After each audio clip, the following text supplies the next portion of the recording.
Hi friends, നമസ്കാരം. നമ്മുടെ ഇഷ്ടവിശേഷമായ പവിത്രത്തിൻ്റെ വിശേഷമായിട്ടാണ് വന്നിരിക്കുന്നത്. അപ്പോൾ എല്ലാവർക്കും നല്ലൊരു ദിവസം ആശംസിച്ചുകൊണ്ട് തന്നെ വിശേഷത്തിലേക്ക് പോകാം.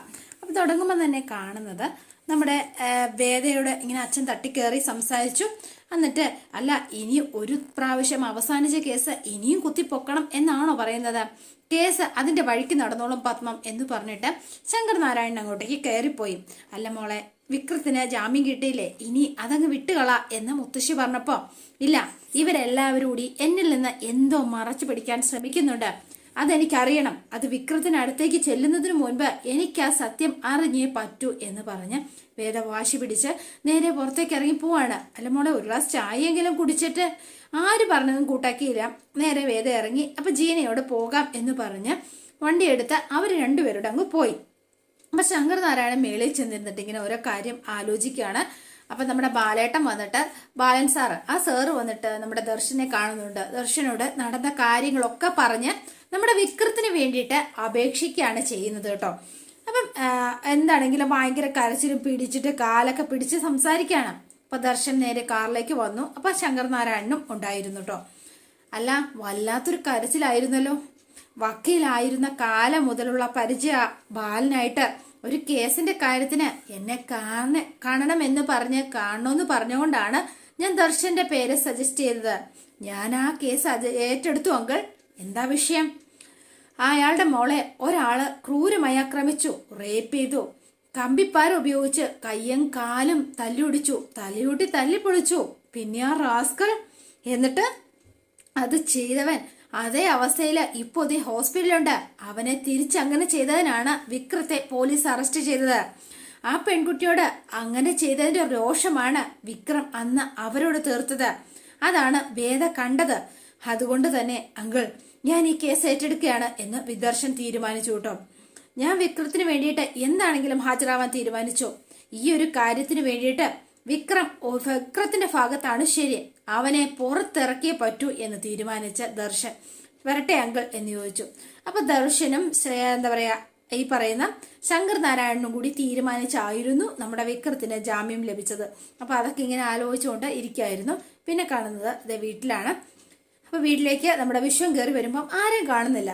അപ്പൊ കുറെ നേരം നോക്കി. എന്നിട്ട് അച്ഛൻ്റെ അടുത്ത് അച്ഛൻ്റെ റൂമിലേക്ക് ചെന്നു. അച്ഛ, അവരെന്തേ? കോടതിയിൽ പോയിട്ട് അവരാരും എത്തിയില്ലേ? ഇല്ല എന്ന് പറഞ്ഞു. അല്ല, നിനക്കിന്ന് ഉച്ചവരെ ഉള്ളായിരുന്നു ജോലി, അതുവരെ നീ കളഞ്ഞോ? അയ്യോ, ജോലി ഉണ്ട് അച്ഛാ. ഉച്ചയ്ക്ക് ശേഷമാണ് പണമായിട്ട് പോണതെങ്കിൽ അത് ഡിസ്ട്രിബ്യൂട്ട് ചെയ്തിട്ട് വീട്ടിലേക്ക് മടങ്ങാം, അതാണ് എന്ന് പറഞ്ഞു. ശരി. അല്ല, കേസിന്റെ കാര്യം എന്തായി അച്ഛാ എന്നിങ്ങനെ ചോദിക്കാണ്. അല്ല, ഇന്നത്തെ വിധിയെക്കുറിച്ച് എന്ത് തോന്നുന്നു? എനിക്കെന്ത് തോന്നാൻ? ജഡ്ജി തീരുമാനിക്കും, വിക്രം അനുഭവിക്കും. അപ്പൊ രക്ഷപ്പെടില്ല എന്നാണോ? വേദയുടെ മൊഴി വളരെ സ്ട്രോങ് അല്ലേ? അങ്ങനെ ഒരു ദൃക്സാക്ഷിയെ അങ്ങനെ പെട്ടെന്ന് തള്ളി പറയാൻ പറ്റില്ല. നമ്മുടെ കാര്യം ഓർക്കുമ്പോഴാ ആ സങ്കടം എനിക്കുണ്ട് വിശ്വം. മുൻ പിന്നാലെ ആലോചിക്കാതെ തോന്നിയ പോലെ പ്രവർത്തിക്കുന്ന മക്കളെ പറ്റി ഇതിൽ പറ്റി എന്ത് വിധി വരാൻ? അപ്പോഴേക്കും ഒരു ഓട്ടോറിക്ഷയുടെ ശബ്ദം കേട്ടു. അവര് വന്നു എന്നാ തോന്നുന്നത്. അപ്പൊ വിശ്വം അങ്ങോട്ടേക്ക് ചെന്നു. ഇവരെല്ലാവരും ചെല്ലുമ്പോഴത്തേനും വിക്രം ഓട്ടോറിക്ഷയിൽ നിന്ന് ഇറങ്ങി. അച്ഛാ, വിക്രം എന്ന് പറഞ്ഞു. അപ്പൊ ഭയങ്കര സന്തോഷമായി. കേസ് നമ്മൾ ജയിച്ചു അമ്മേ.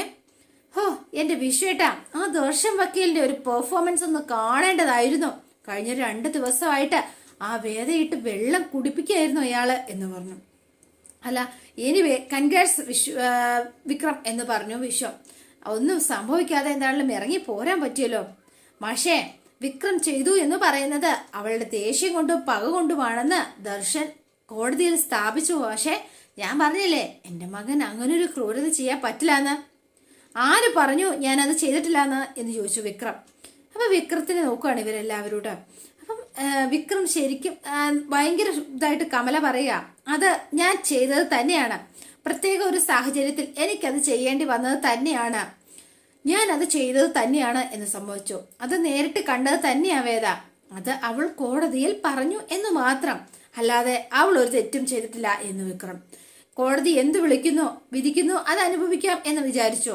പിന്നെ പതിവില്ലാതെ രക്ഷിക്കാൻ ആളുകൾ കൂടുതൽ കണ്ടപ്പോ ഒഴുക്കിനൊപ്പം പോണം എന്ന് മാത്രമേ കരുതിയുള്ളൂ. അല്ലാതെ വേറൊന്നുമില്ല. അകത്ത് കിടന്ന് നന്നാവുന്നതിനേക്കാൾ പുറത്തു വന്ന് മറ്റുള്ളവരെ നന്നാക്കുന്നതല്ലേ അതിന്റെ ഒരു സുഖം. അപ്പം ശരി ശ്രീജെ, അകത്തുനിന്ന് നിലവിളക്കും ആരതി ഇങ്ങെടുക്ക്. അതൊന്നും വേണ്ട എന്ന് പറഞ്ഞു വിക്രം. അതെ, എന്ന് എക്കാലത്തേക്കും വിജയിച്ചു വന്ന ആളൊന്നും അല്ല ഞാൻ. അകത്ത് കിടക്കുന്ന ചെറുക്കൻ എന്തെങ്കിലും സംഭവിച്ച കേസിന്റെ വകുപ്പ് മാറും. ചിലപ്പോ എന്താ സംഭവിക്കുക എന്നും പറയാൻ പറ്റില്ല. ചിലരൊക്കെ ആഗ്രഹിക്കുന്നത് പോലെ ഒരു ജീവപര്യന്തം ഒത്തു കിട്ടാൻ ചിലപ്പോ വകുപ്പൊക്കെ ഉണ്ട്. അതുകൊണ്ട് നിലവിളക്കും നിറദീപവും ഒന്നും വേണ്ട എന്ന് പറഞ്ഞ് വിക്രം നേരെ റൂമിലേക്ക് പോയി. അല്ല ശ്രീജെ, അതെന്താ അവൻ അങ്ങനെ പറഞ്ഞത് എന്ന് ചോദിച്ചോണ്ട്. മാഷേ, എന്തൊക്കെ അവൻ പറഞ്ഞിട്ട് പോയത്? ഇനിയും അറസ്റ്റും കോടതിയൊക്കെ ആവർത്തിക്കുവോ? അവന്റെ സ്വഭാവം അറിയില്ലേ? വേദ പറഞ്ഞത് സത്യമല്ല എന്ന് കോടതിയിൽ തെളിഞ്ഞല്ലേ. ഇനി ആ പയ്യൻ എന്തെങ്കിലും സംഭവിച്ചാ ഇവൻ ചെയ്തതാന്ന് ഇനിയിപ്പൊ എങ്ങനെ തെളിയിക്കാൻ പറ്റും? അമ്മ വാ, അകത്തേക്ക് വാ എന്ന് പറഞ്ഞു. അപ്പം അകത്തേക്ക് പോകാൻ തുടങ്ങിയപ്പോ, മറ്റൊരു ജീവൻ പൊരിച്ചിട്ടാണെങ്കിലും സ്വന്തം മകന്റെ ജീവൻ രക്ഷപ്പെട്ടാ മതി അല്ലേ കമല എന്ന് ചോദിച്ചു മാഷ്. അപ്പൊ അറിയില്ല മാഷേ എന്ന് പറഞ്ഞു. ഞാന് എന്താന്നറിയില്ല മാഷേ, എനിക്ക് മക്കളെക്കുറിച്ചും അവരുടെ ഭാവിയെക്കുറിച്ചും ചിന്തിക്കുമ്പോ മാഷെ പോലെ നിസ്വാർത്ഥമായിട്ട് ആലോചിക്കാൻ എനിക്ക് പറ്റില്ല. പിന്നെ എല്ലാ കുട്ടികളെയും എല്ലാവരെയും ഒരുപോലെ വിചാരിക്കാനും പറ്റില്ല. എല്ലാ കുട്ടികളും ഒരുപോലെയല്ല മാഷേ എന്ന് പറഞ്ഞു. അപ്പം മാഷി ഇങ്ങനെ മിണ്ടാതെ ഇങ്ങനെ നിന്നു കേട്ടോ കുറച്ചു നേരം. എന്നിട്ട് നേരെ ശ്രീജയും നന്ദിനിയും കമലയും അകത്തേക്ക് പോയി. അപ്പൊ ശ്രീജയോട് ചോദിക്കാണ്, അല്ല വേദ എവിടെ എന്നിങ്ങനെ ചോദിച്ചു. വേദയെ കണ്ടില്ലല്ലോ, കോടതിയിൽ നിന്ന് എങ്ങോട്ടോ തിരക്കിട്ട് പോന്ന് കണ്ടു എന്ന് പറഞ്ഞു. എങ്ങോട്ടാന്ന് ചോദിച്ചില്ലേ? ചോദിച്ചില്ല, വിക്രത്തിനെ ഇറക്കുന്ന ഒരു തിരക്കില് ആയതുകൊണ്ട് ശരി എന്ന് പറഞ്ഞു മാഷ്. അപ്പൊ വേദയെ ഓർത്ത് വിഷമിച്ചിരിക്കുകയാണ് മാഷ്. അപ്പം ഇവളെ എന്താ പറയാ, ജീനയും കൂട്ടിക്കൊണ്ട് വേദ ഇങ്ങനെ ഓട്ടോയിൽ യാത്ര ചെയ്തുകൊണ്ടിരിക്കുകയാണ് കേട്ടോ. ചേച്ചി, വീട്ടിൽ എന്തെങ്കിലും പ്രശ്നമുണ്ടോ എന്ന് ചോദിച്ചു ജീന.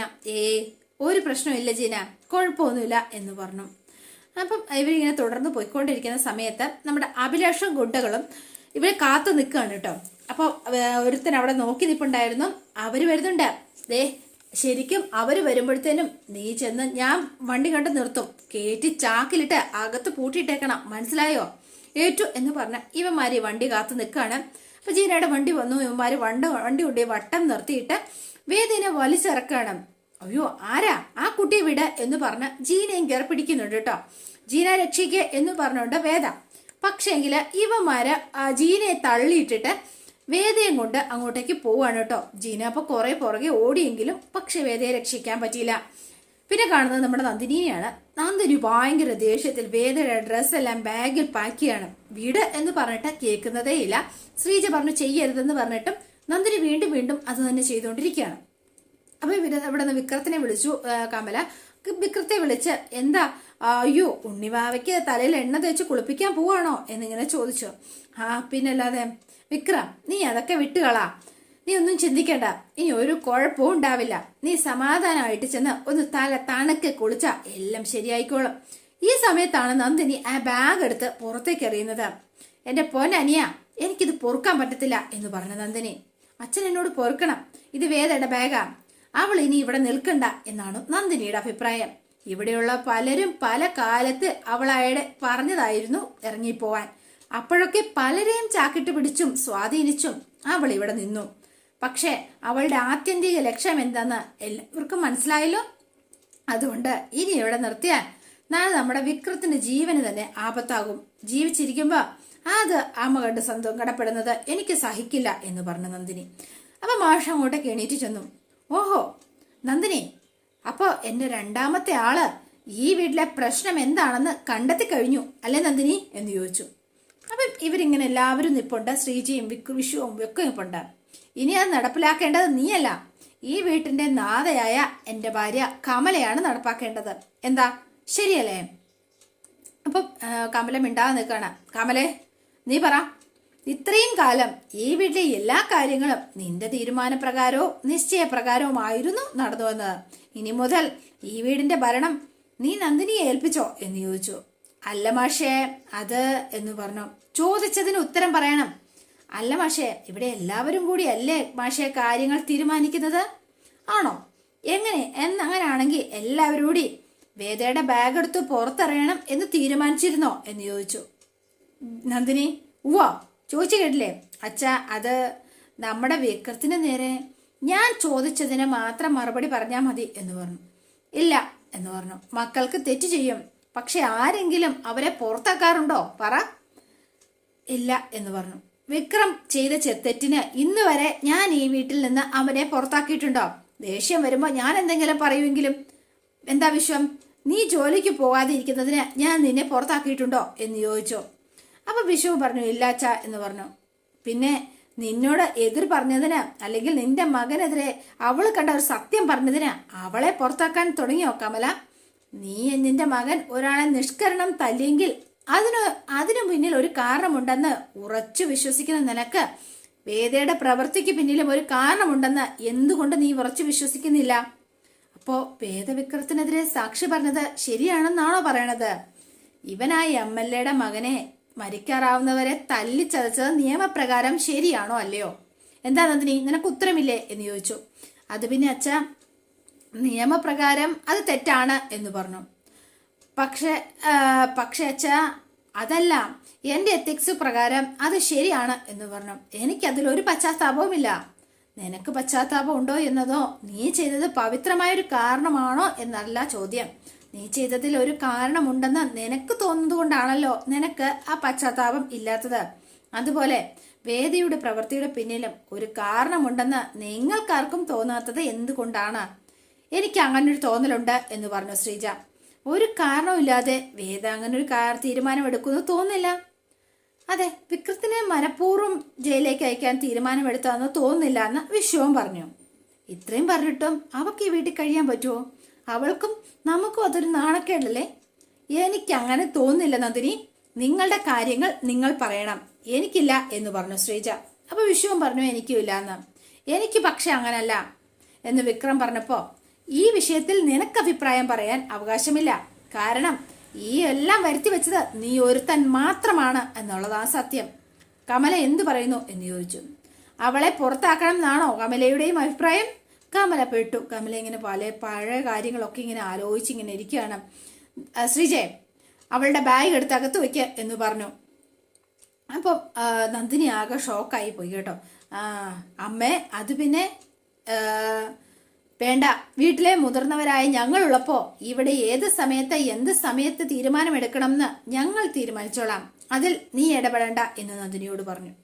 അപ്പൊ ശ്രീജ എടുക്കാൻ പോയപ്പോ വേണ്ട, ഞാൻ എടുത്തു വെച്ചോളാം, ഞാൻ തന്നെയല്ലേ എടുത്തെറിഞ്ഞത്, ഇനി അതിന്റെ ഒരു പ്രശ്നം ഇവിടെ വേണ്ട എന്ന് പറഞ്ഞ് നന്ദിനി ഈ ബാഗും എടുത്ത് നേരെ അകത്തേക്ക് പോയി. അപ്പൊ മാഷി ഇങ്ങനെ ഓരോന്ന് ആലോചിച്ച് നിൽക്കാണ്. അപ്പൊ വേദിയെ ഒരു വളരെ ഒഴിഞ്ഞ സ്ഥലത്ത് കൊണ്ടുപോയി ഇവൻ കെട്ടിയിട്ടിരിക്കുകയാണ്. ആരാ നിങ്ങള്? എന്തിനാ നിങ്ങൾ എന്നെ പിടിച്ചിവിടെ കെട്ടിയിട്ടിരിക്കുന്നത്? നിങ്ങൾ എന്തിനായി എന്നെ ഇവിടെ കൊണ്ടുവന്നത്? ആർക്ക് വേണ്ടിയിട്ടാ എന്നൊക്കെ ഇങ്ങനെ വേദ ചോദിക്കുകയാണ്. ഇതെന്താ കിഡ്നാപ്പാണോ? ആരാ ഇത് നിങ്ങളോട് ചെയ്യാൻ പറഞ്ഞത്?